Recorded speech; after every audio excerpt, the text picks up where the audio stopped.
Let's do question number 7th of exercise 5.4, that is understanding elementary shapes. Question number 7th is filling in the blanks with acute, obtuse, right or straight. हमें इन filling the blanks में ये 4 चीज़ें भरनी है. क्या ये acute है, obtuse है, right है या straight है, ये बताना है. तो इसके लिए प्लीज़ मेरा इंट्रो ज़रूर देखें, उसमें मैंने इन चारों को बहुत अच्छे से एक्सप्लेन किया हुआ है. फर्स्ट पार्ट है हमारा an angle whose measure is less than a right angle. सबसे पहले राइट एंगल हमें पता है कितने डिग्री का होता है. राइट एंगल हमें पता है 90 डिग्री का होता है. अब वो क्वेश्चन में कह रहा है ऐसा एंगल जिसका मेजरमेंट लेस देन 90 डिग्री है. Right angle means 90 degree. ऐसा एंगल जिसका मेज़र लेस देन 90 डिग्री है. लेस देन को मैं इसलिए कलर कर रही हूँ, लेस देन कह रहा है, तो लेस देन ऐसा कौन सा एंगल होता है जिसका मेजरमेंट 90 डिग्री से कम होता है. That is called acute angle. तो यहाँ पे लिख दिया एक्यूट. राइट. अब नेक्स्ट क्या कह रहा है, an angle whose major is greater than the right angle.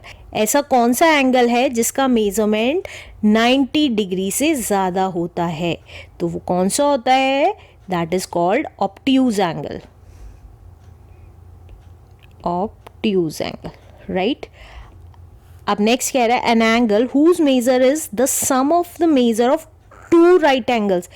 ऐसा कौन सा एंगल होता है जिसका मेजरमेंट 2 राइट एंगल्स ऐड करके हो, सम करके हो. तो 2 राइट एंगल्स का सम मतलब 90 + 90 हो गया, और इसको ऐड करेंगे तो 180 डिग्री. और मैंने आपको इंट्रो में बताया था कि स्ट्रेट एंगल का सम 180 डिग्री होता है. स्ट्रेट एंगल का मतलब है एक स्ट्रेट लाइन है और उस पर एंगल बना हुआ है, तो ये कितने डिग्री का होता है. 180 डिग्री का. तो यहाँ लिख देंगे स्ट्रेट. राइट. अब नेक्स्ट कह रहा है when the some of the measure of 2 angle is that of a right angle then each one of them is.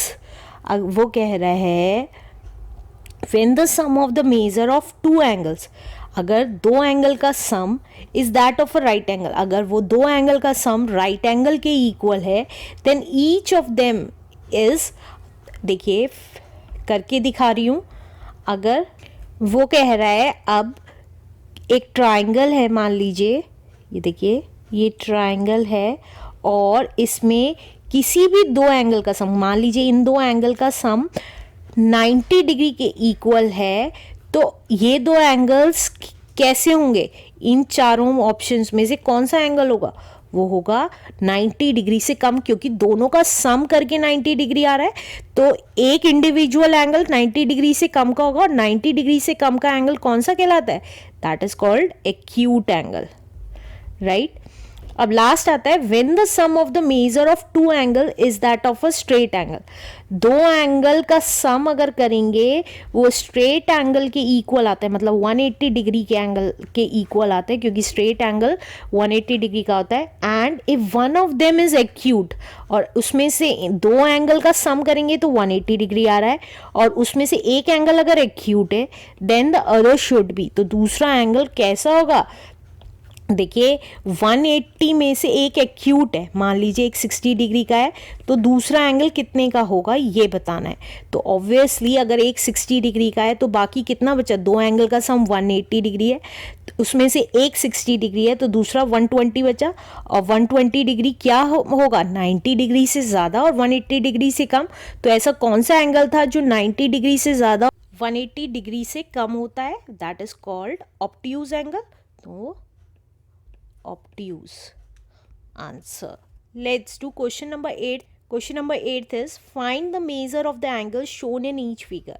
हमें ये जो एंगल बने हुए हैं उनका मेजरमेंट निकालना है हर एक फिगर का. First estimate with your eyes and then find the actual major with the protector. हमें पहले एस्टिमेट करना है और फिर उनका मेजरमेंट करना है. कि फर्स्ट एस्टिमेट कर रही हूँ कि ये 20 डिग्री का होगा. नेक्स्ट ये हमारा, क्योंकि राइट एंगल हमारा 90 डिग्री का होता है और उससे ये ज़्यादा है, तो 130 डिग्री का होना चाहिए एस्टिमेशन इसका. नेक्स्ट हमारा ये देखिए 90 डिग्री से कम है, तो अराउंड 60 डिग्री का होना चाहिए ये. और नेक्स्ट देखिए ये वाला एंगल 90 डिग्री से ज़्यादा है और 180 डिग्री से कम है, तो ये एंगल होगा हमारा 140 डिग्री का। अब हम अपने प्रोटेक्टर से मेज़र कर लेते हैं। तो देखिए, सबसे पहले हमने अपना प्रोटेक्टर यहाँ रखा और अब देखिए इस क्रॉस पे रखा और ये हमारी बॉटम लाइन है। क्योंकि एंगल इस साइड है और ये वाला एंगल निकालना है तो इधर की साइड देखेंगे। इधर की साइड 0 नीचे वाली तरफ है तो नीचे वाली वैल्यूज़ ही देखेंगे। तो ये देखिए कितना डिग्री आ रहा है, 40 डिग्री। तो हमने यहाँ लिख दिया ये एंगल आ गया हमारा 40 डिग्री एक्चुअल मेजरमेंट। अब नेक्स्ट देखिए, नेक्स्ट अगर देखेंगे यहाँ पे क्रॉस पे रखा, ये बॉटम लाइन देखी। अब हमें क्योंकि ये वाला एंगल निकालना है तो इस साइड वाली देखेंगे 0 डिग्री पे कहाँ है, 0 डिग्री नीचे वाली लाइन में, तो नीचे वाली लाइन की ही वैल्यूज़ देखेंगे। और अगर देखिए तो ये 130 डिग्री आ रहा है एग्जैक्ट, राइट। तो हमें पता चल गया ये कितने डिग्री का एंगल है, 130 डिग्री का। और हमने एस्टिमेट भी एग्जैक्टली किया था तो यहाँ पे हमने लिख दिया 130 डिग्री। अब नेक्स्ट देखते हैं, फिर से ये बॉटम लाइन है और हमें ये वाला एंगल देखना है तो इधर वाली लाइन देखेंगे 0 डिग्री का है, 0 डिग्री नीचे वाली रो में है। तो नीचे वाली रो में देखिए 60 और 70 के एग्जैक्टली बीच में बैठ रहा है, तो दैट मीन्स 65 डिग्री का हो गया ये एंगल, 60 से 5 पॉइंट्स ऊपर। तो हमने यहाँ लिख दिया, ये हमने एस्टीमेट 60 डिग्री का किया था लेकिन ये कितना है, 65 डिग्री का एंगल। अब लास्ट फिगर देखते हैं। अब लास्ट फिगर में फिर से अपना प्रोटेक्टर रखा और हमें ये वाला एंगल निकालना है तो इधर वाली लाइन देखेंगे किधर आ रहा है 0, नीचे वाली लाइन में, तो नीचे वाली ही वैल्यूज़ देखेंगे। तो देखिए ये 130 और 140 के बीच में आ रहा है एग्जैक्टली, 130 से 5 पॉइंट्स ऊपर, तो दैट मीन्स ये 135 डिग्री का हो गया। और हमने एस्टीमेट 140 डिग्री का किया था, तो ये एक्चुअल में कितने डिग्री का एंगल है, 135 डिग्री का आंसर।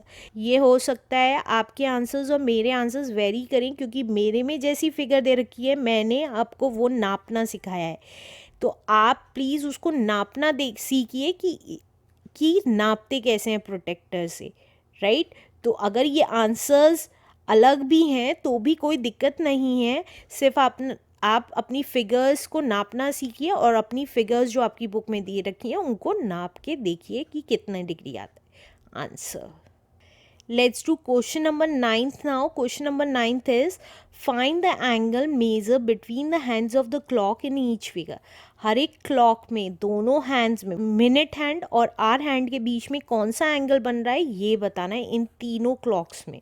तो देखिए कैसे करेंगे। अब हम थोड़ा इस क्लॉक को बड़ा कर लेते हैं।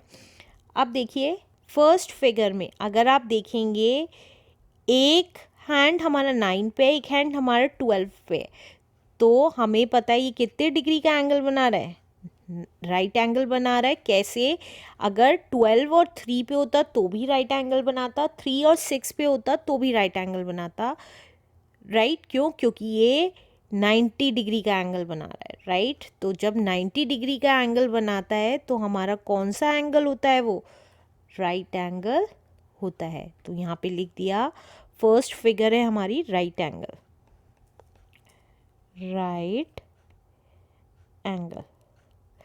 अब नेक्स्ट देखिए, नेक्स्ट में एक हैंड 12 पे, एक हैंड 1 पे है, तो ये इस 90 डिग्री से कम का एंगल बना रहा है, तो ये एंगल क्या हो गया हमारा, एक्यूट एंगल। जब 90 डिग्री से कम की बात होती है एंगल की तो वो कौन से एंगल्स कहलाते हैं, एक्यूट एंगल।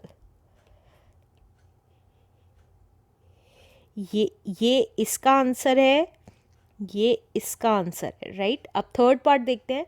एक हैंड 12 पे है, एक हैंड 6 पे है, और अगर आपको याद हो मैंने आपको बताया था 12 और 3 90 डिग्री का एंगल बनाते हैं और 3 और 6 90 डिग्री का एंगल बनाते हैं। तो अगर मैं रफली एक लाइन ड्रॉ कर लेती हूँ तो एक 90 डिग्री इधर हो गया, एक 90 डिग्री इधर हो गया, तो टोटल कितना हो गया, 90 + 90 दैट इज़ 180 हो गया। तो जब 180 डिग्री हो जाता है तो वो कौन सा एंगल बनाता है, straight angle, straight angle answer.